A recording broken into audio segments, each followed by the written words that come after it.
We're going to move on to our next presentation now. So next up we have Dr. Carlos Moura. Carlos is a Portuguese cnidariologist and marine biologist. I hope I said that right.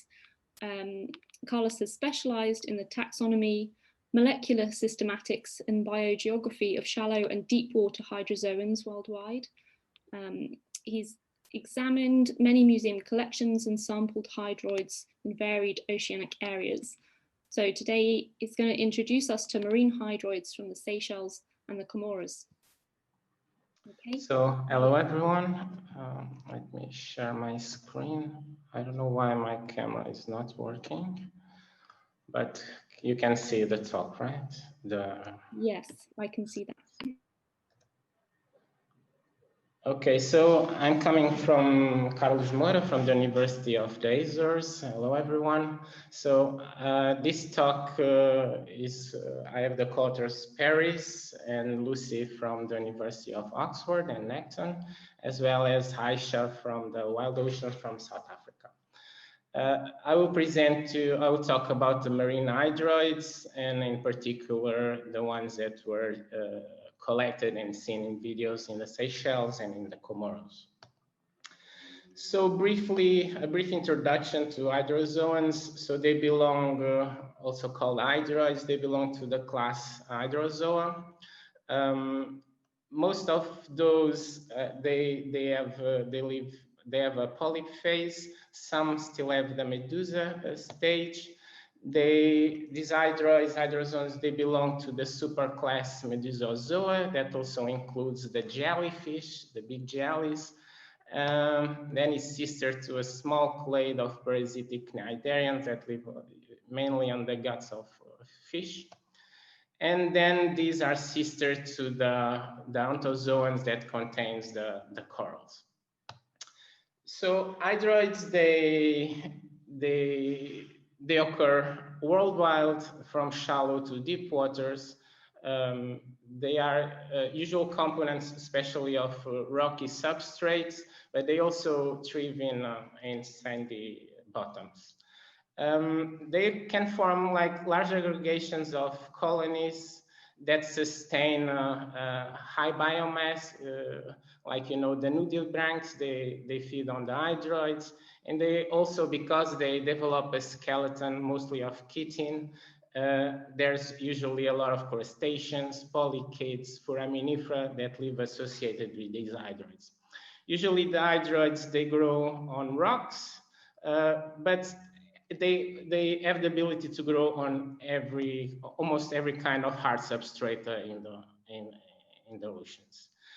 Example here, they are some of the first colonizer of whale bones, and usually they are also found on the overgrowing dead pieces of corals. Here, just by curiosity, this is the largest hydroid that was ever found, solitary hydroid, measuring more than 1 meter high. So there is a big diversity of hydroids. They are most important characters is the form of the skeleton that protects the polyps, and the taxonomy is usually quite difficult. There's a lot of phenotypic plasticity, so it's very hard to characterize species, and there's a lot of taxonomic debates, and there's not many taxonomic experts in the world. So I will talk briefly about what we found of the hydroids that were collected and seen in videos from the expeditions in the Seychelles and in Comoros where Necton participated. And so hydroids, they were, of course, they were present and they were observed. I was invited to participate last year in the taxonomic workshop in South Africa, where I got the opportunity to check and most of the samples that were collected in terms of hydroids. Also, this workshop was interesting because there were other colleagues, like the colleagues from sponges, that they saw a lot of hydroids that were not previously identified, so they passed it then to me, and it increased a bit the species diversity of sample of the samples of hydrides, and also had the opportunity to look for the videos. So for the Seychelles hydroids, 29 distant hydroid samples were seen that accounted for 16 different species from 17 sampling stations. It's not a high number, but it was something interesting results, like I will show you now. From videos, we've seen that it was quite common to see these Millepra. They look like corals, but indeed they are hydroids. There was a great variety of forms, so sometimes one single species can adopt different growth forms, depends where they're growing, but for sure there's more than one species of Millepra. Going deeper, Stillasterids, they look like corals, but they are hydroids. They look like quite common too. And also common in the order Antarcticata, there were Hydrozoan species, and they were mainly found on sponges, but although these hydroids, they are more small and hard to detect.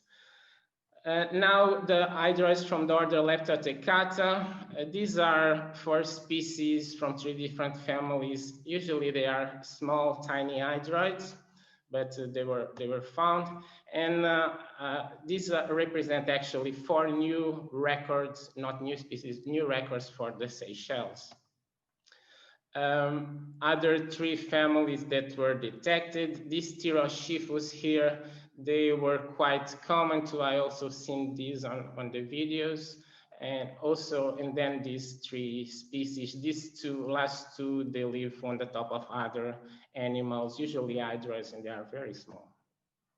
Now some bigger hydroids, these Antenella, just one sampling station. Nimertesia, this is more delicate. Usually they grow, especially on deeper waters.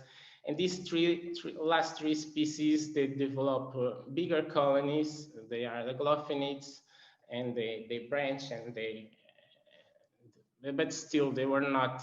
We just have a few samples. Nevertheless, we saw 4 more new records of these species in the Seychelles. In terms of video analysis, there's still a lot to do. They were a bit overlooked, but the hydroids, they are present, and they look like they are a common component of the benthos of the Seychelles, especially when rocks.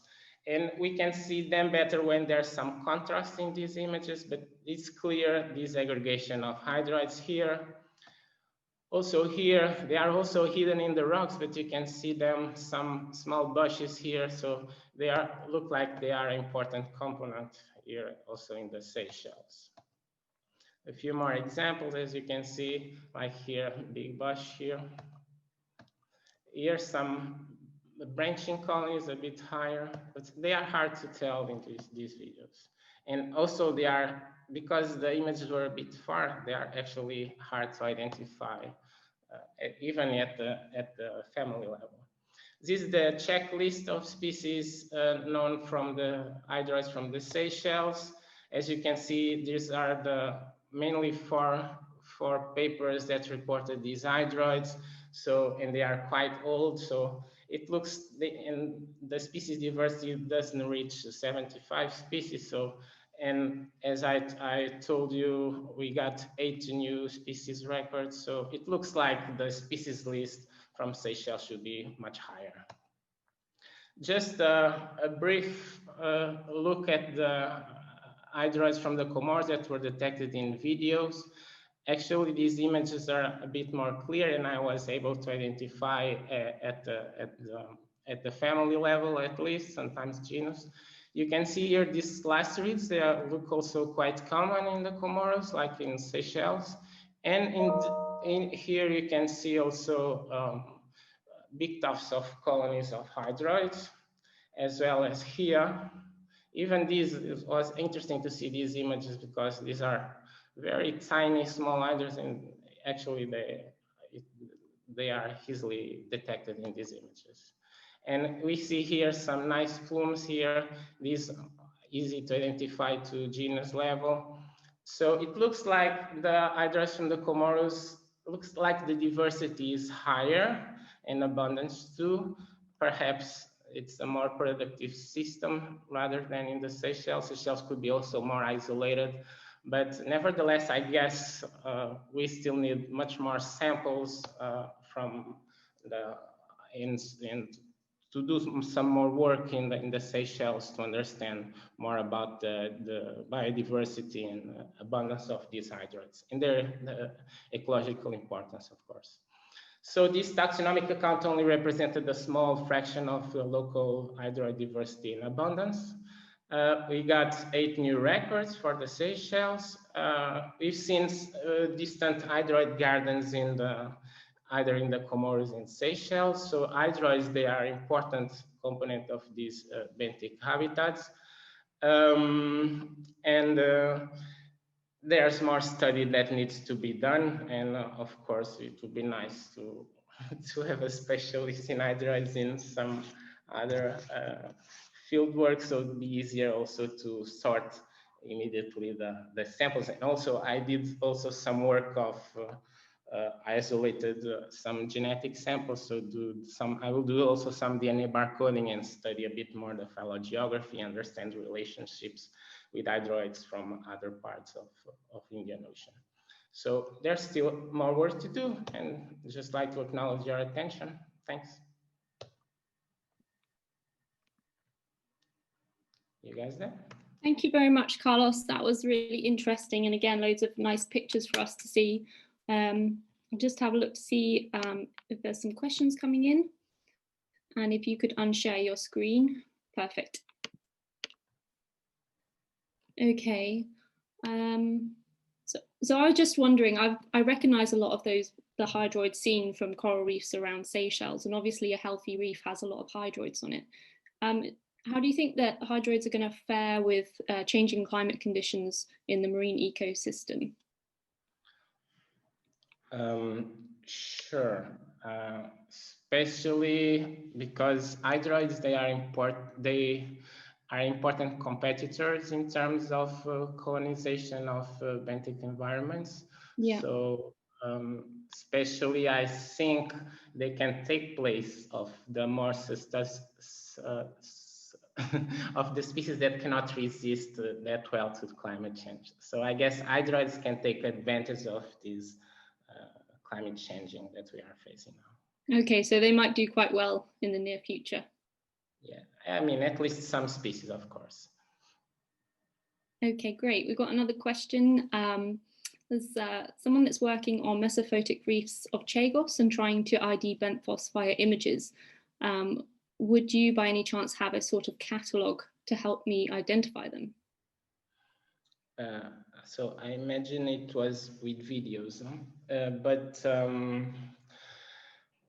yeah, the problem with, and the reason why there's not many taxonomists working with hydroids is also because the bibliography is very dispersed, and and there's not an easy guide to identify these hydroids. So no, there's still and usually it's preferable to have a physical sample that then we can contrast with the images, so it would be easier to identify those. Okay, so that's maybe something that could be developed in the future for region by region. Would be nice, yes. That's great. Thanks so much, Carlos. We're out of time on the questions, so we're going to move on to our next speaker.